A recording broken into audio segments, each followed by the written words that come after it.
And so the courier who had cheated death in the cemetery outside Goodsprings cheated death once again, and the Mojave Wasteland was forever changed.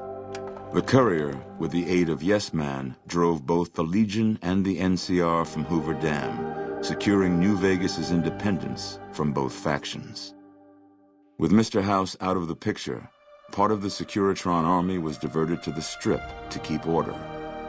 Any chaos on the streets was ended. Quickly. Chaos became uncertainty, then acceptance with minimal loss of life. New Vegas assumed its position as an independent power in the Mojave. Supporting all the chaos that comes with independence, the courier was the man responsible for a truly free New Vegas. He ensured the fall of Mr. House and the end of the Legion's and NCR's influence over New Vegas. Tabitha and Rhonda went east, through Caesar's Land. Occasionally, tales of their exploits found their way back west, though few believed them. Eventually, the stories concerning the duo were collected and published, and proved to be quite popular with children. Still grappling with self-doubt over his usefulness in the face of old age, Raul was never able to find peace with himself. Eventually, he left the Mojave and assumed a new name, as he had done so many times before.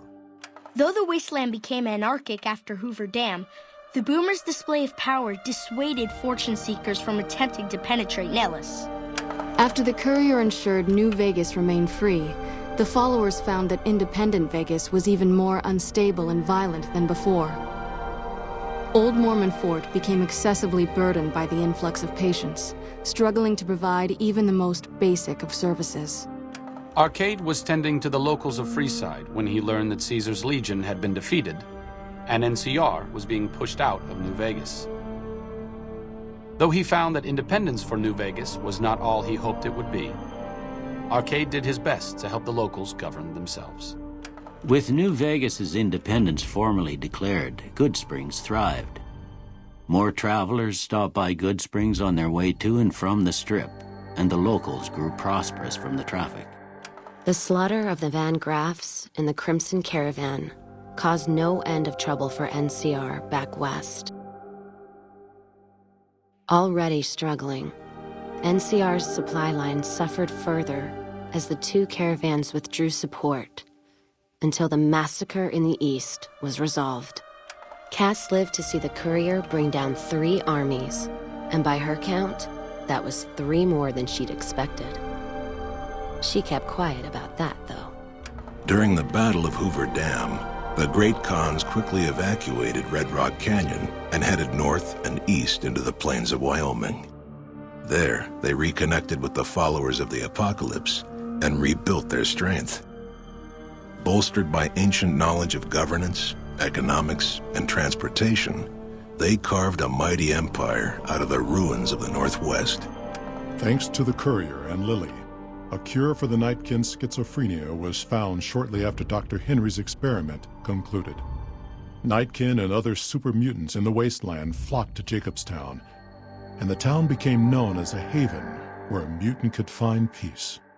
Lily continued to take her medicine at half doses, and although she remembered her grandchildren, her mind remained muddled and confused.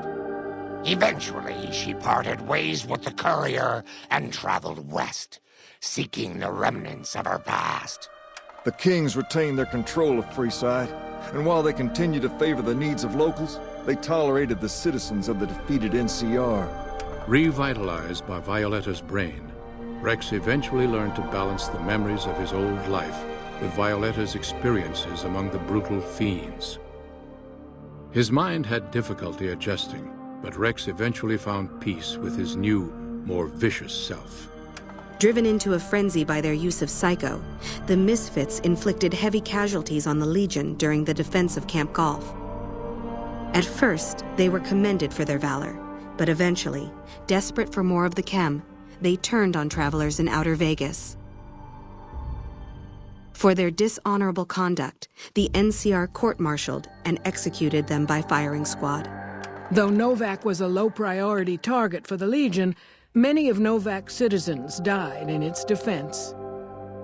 In the weeks that followed, several bright followers returned to Novak to help restore its defenses, allowing it to remain independent of NCR.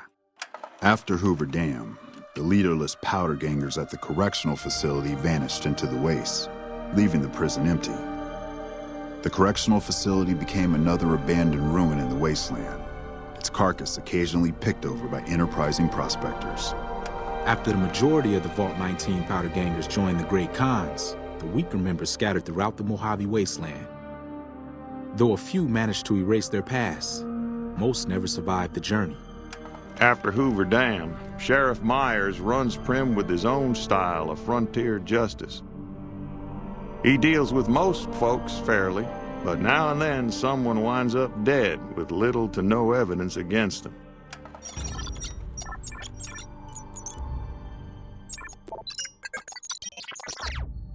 Despite distinguishing themselves during the Second Battle of Hoover Dam, the Rangers' victory was short-lived due to the Courier's interference.